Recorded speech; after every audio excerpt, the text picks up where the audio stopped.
अस्सलामुअलैकुम मुअज़्ज़ज़ नाज़रीन, नई वीडियो में खुश आमदीद। एक और नई मालूमाती वीडियो के साथ हाजिर हूँ। मुअज़्ज़ज़ नाज़रीन, आज की वीडियो में आप जानेंगे क्या इंसान वाकई मौत पर काबू पा सकता है। आधे धड़ के हैरत अंगेज इंसान के मुतालिक, हाथीनुमा इंसान और 600 वॉट के अजीब इंसान के मुतालिक, और इसके साथ साथ आपको बताएंगे बीवी टैक्स के बारे में और बोसे की अजीबो गरीब आदत रखने वाले शख्स के बारे में, और खाने पीने की कोई भी चीज कैसे हजारों लीटर पानी के इस्तेमाल के बाद हम तक पहुंचती है। ये सब और कुछ ऐसे ही हैरान कुन हकायक जिनसे आपकी मालूमात में इजाफा होगा, तो इन हकायक को जानने के लिए इस वीडियो को आखिर तक देखें। नाजरीन, बाज लोग माजूरी की हालत में भी अपने अंदर हैरत अंगेज खूबियां पैदा कर लेते हैं। जॉनी दुनिया का वाहिद आदमी है जो पैदाइशी तौर पर आधे धड़ का मालिक है, बल्कि आधे से भी कम। जॉनी की ना सिर्फ टांगे बल्कि पेट भी नहीं है। जॉनी की जब पैदाइश हुई तो डॉक्टरों का ख्याल था कि वो बमुश्किल चंद घंटे जिंदा रह सकेगा, लेकिन जॉनी ना सिर्फ अब तक जिंदा है बल्कि हैरत अंगेज बात यह है कि वो एक माहिर तैराक और अच्छा रकास भी है, एक माहिर टाइपिस्ट और शोबदाबाज है। जॉनी की इन बेशुमार खूबियों की वजह से लोग उसे हैरत से देखते हैं। याद रहे, तरस से कोई नहीं देखता।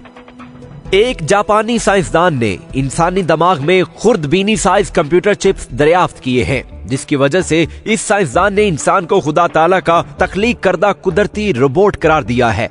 डॉक्टर नाकामुरा का कहना है कि मुझे यकीन है कि जब इंसान चिप्स को बनाने में कामयाब हो जाएगा तो वो मौत पर काबू पा लेगा।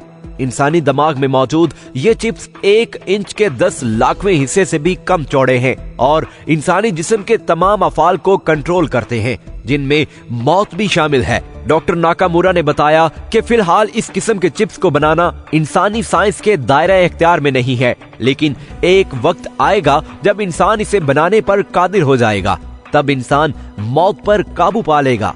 नाजरीन, आपका क्या ख्याल है, क्या इंसान वाकई मौत पर काबू पा लेगा? 80 साला चोंगचिन सूजू ताइवान के कस्बे लुकांग का रहने वाला है। 70 साल से तन्हाई की जिंदगी बसर कर रहा है और वो मई 1992 से अवामी तवज्जो का मरकज बना हुआ है। ताइवान के लोग उसे हाथी इंसान कहते हैं, क्योंकि एक अजीबो गरीब असाबी मर्ज की वजह से उसका चेहरा हाथी से मुशाबे हो गया है। चेहरे की गुल्टियों के बढ़ जाने से उसके चेहरे पर एक सूंडनुमा चीज लटक आई है, जिसने उसकी नाक को छुपा लिया है। चोंग जब 30 बरस का था तो उसके वालिदैन इंतकाल कर गए थे। उसकी परवरिश उसकी बड़ी बहन ने की, जो 4 साल कबल इंतकाल कर गईं। आजकल चोंग की देखभाल उसका भांजा और उसकी बीवी करते हैं। चोंग इब्तदाई उम्र में बसारत से भी महरूम हो गया था। 3 अस्पतालों ने चोंग को मुफ्त सर्जरी की पेशकश की है ताकि उसके चेहरे से सूंड को दूर कर दिया जाए, लेकिन चोंग का खौफ है कि बुढ़ापे की वजह से वो ऑपरेशन का मुतहम्मल नहीं हो सकेगा। मलेशिया में पहली बीवी पर टैक्स मुआफ है, दूसरी बीवी करने की सूरत में टैक्स शुरू हो जाता है, तीसरी पर टैक्स की शरह बढ़ जाती है, चौथी पर बैत ज्यादा हो जाती है। मलेशिया की हुकूमत का ख्याल है कि पहली बीवी जिंदगी की जरूरत है, बाकी ऐशो इशरत है। अगर कोई रख सकता है तो टैक्स भी अदा कर सकता है। यहाँ तो ये बात कहना पड़ेगी कि दिल के अरमा आंसुओं में बह गए। न्यूयॉर्क का एक शहरी 38 साला पाब्लो सुआज अपनी हथेलियों पर खाना पका सकता है, अंडा फ्राई कर सकता है और पानी उबाल सकता है। कुदरत ने उसके हाथ में 600 वोल्ट का करंट रख दिया है, जो अब तक डॉक्टरों की समझ से बालातर है। उसका हाथ हर वक्त इतना गर्म रहता है कि लोग उससे हाथ मिलाते हैं, इन्हें अपना हाथ जलता हुआ महसूस होता है, इसलिए वो दस्ताने पहने रखता है। लेकिन जितनी हरारत खाना पकाने के लिए दरकार होती है, ये हाथ हर वक्त उतना गर्म नहीं रहता।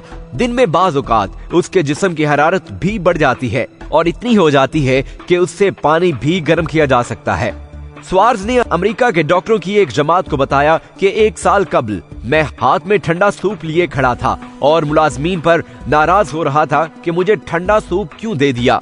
जब मेरा गुस्सा इंतहा को पहुंच गया तो मुझे यूं महसूस हुआ जैसे मेरे हाथ तपने लगे हूं। मेरे हाथों में ठंडा सूप गर्म होने लगा।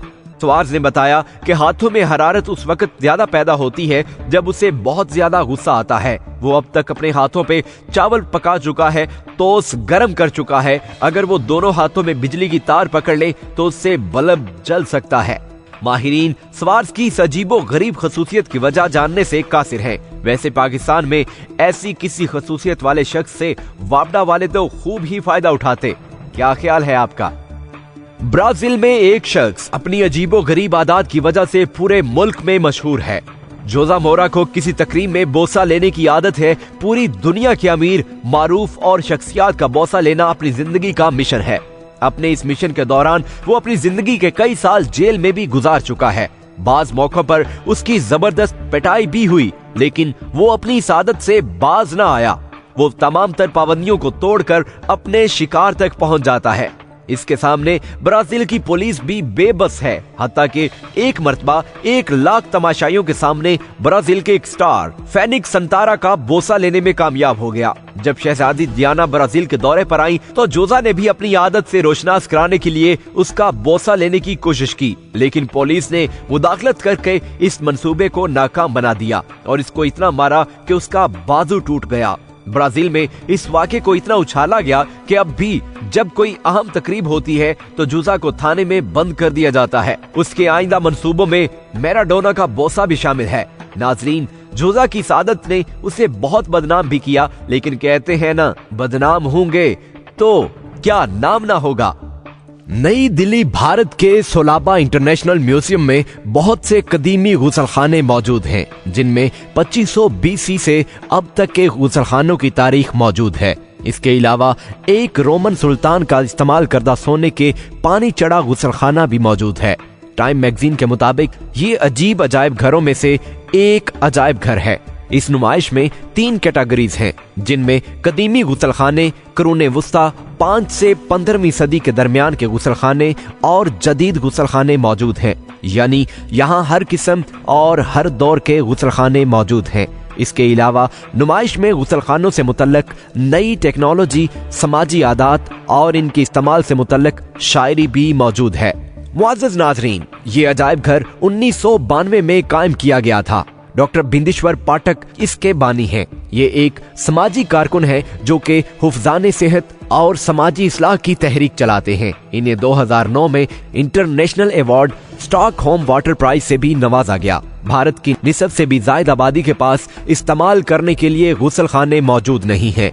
1970 के बाद सोलाबा एक गैर सरकारी तंजीम भारत के हुफ्ज़ाने सेहत के मसाइल को हल करने के लिए सामने आई और इसके लिए इस तंजीम के अरकान ने भी बहुत काम किया, जिसमें नए अवामी गुसलखानों की तामीर और लोगों में गुसलखानों की अहमियत से आगाही शामिल है।